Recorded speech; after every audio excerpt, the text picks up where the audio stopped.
안녕하세요. 전라도 우회전입니다. 오늘도 좋은 하루 또 기쁜 하루 많이들 보내고 계셨으면 좋겠습니다. 충격적인 소식입니다. 대통령 경호처가 더 이상 안전하지도 않을 수 있다는 겁니다. 도대체 무슨 일이 경호처에서 벌어진 걸까요? 경호처 국수본의 기밀 유출 혐의로 간부를 대기발령 내렸습니다. 도대체 무슨 일일까요?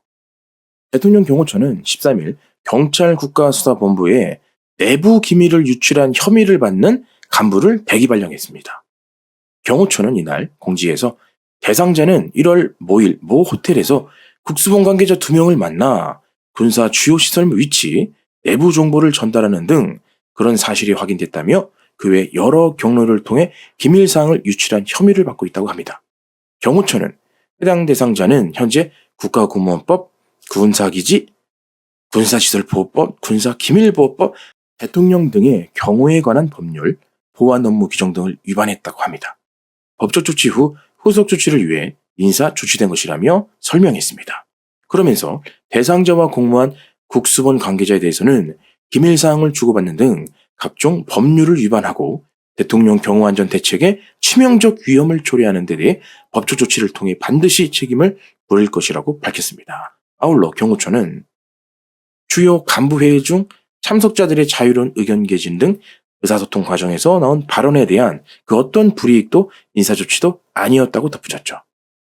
뒤늦게나마 뿌락지를 검거해서 다행이라고 생각합니다. 지금 온갖 사회 곳곳에 중국, 북한, 끈앞풀이 어디 대통령 경호처 안에만 있을까요?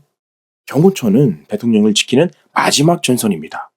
지금은 대통령을 지키는 것이 자유민주주의를 지키는 것이고 경호처는 정보시설 누설자를 엄벌하고 가장 강력한 법적 조치를 해야 될 겁니다.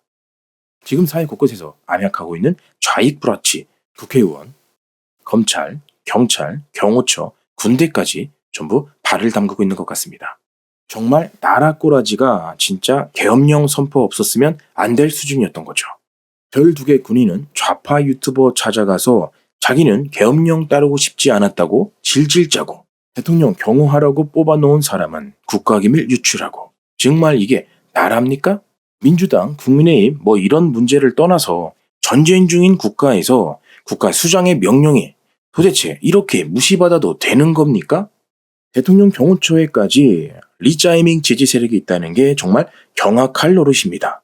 문재인 전 대통령 시절에도 5년 동안 국민의 삶의 질 향상에는 관심이 없었고 오로지 사이비 진보 좌파 종북 분자들을 사회 곳곳에 심어놓는데 심혈을 기울인 것 같습니다.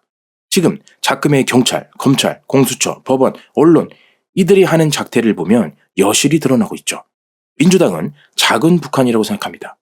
북한에서는 우리나라에 간첩들을 심어놓는 걸 정말 아주 심혈을 기울이고 있잖아요. 민주당도 여기저기 간첩들을 심어놨다고 생각합니다. 국민의힘 내부에도 있을 것이고 그중 간부들도 있을 것이고 심지어 대통령 바로 옆에 보좌하는 애들도 분명 있을 겁니다. 죄다 색출하지 않으면 전쟁 나면 바로 옆에서 암살 시도할 수 있는 그런 사람들 아니겠습니까? 나라 곳곳에 간첩이 안 들어간 곳이 없다고 생각합니다. 정말 기가 막힌 국가 질서가 엉망진창입니다. 지금 대통령도 탄핵 위기에 몰리고 있습니다. 대통령 측 공정기대 어렵다. 헌법재판관 기피 무더기 이의 신청했습니다. 헌법재판관들이 지금 대부분 우리법 연구회 소속이라서 그런지 우리법 연구회는 다들 아시겠지만 좌파 판사들이 집단적으로 소속된 곳입니다. 전교조나 민노총처럼 좌익 사상으로 무장된 단체죠.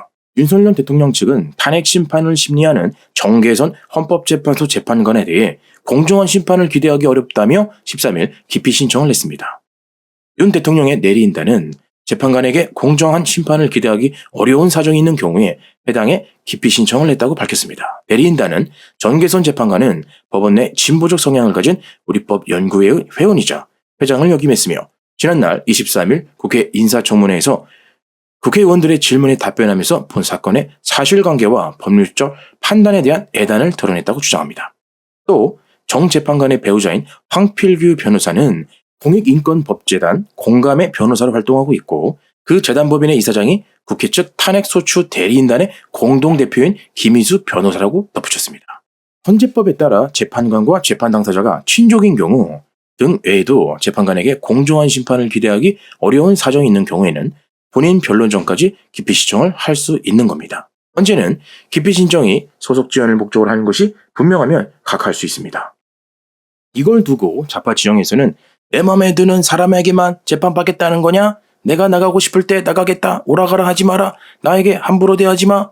이런 식으로 윤 대통령 측을 비난하고 나섰지만 사실상 헌법상 보장된 방어권입니다. 우리법 연구회 소속 재판관들은 법률에 의거한 재판보다 정치 재판이 우선인 재판관일 확률이 높은 거죠. 너무나도 뻔한 결과인데 믿을 수 있을까요?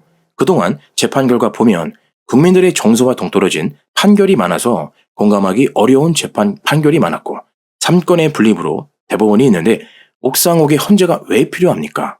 헌법재판관으로 새로 추천된 전괴선, 그 남편분 황 씨는 중국인들이 국내에서 정치활동할 수 있게 해야 한다는 등 우리나라 국민들이 중국 가면 중국에서 정치활동 절대 못하는데 왜 중국인들이 우리나라에서 정치활동할 수 있게 해야 하는지 정말 이해 안 가는 말들을 하고 다녔던 그런 사람으로 알고 있습니다.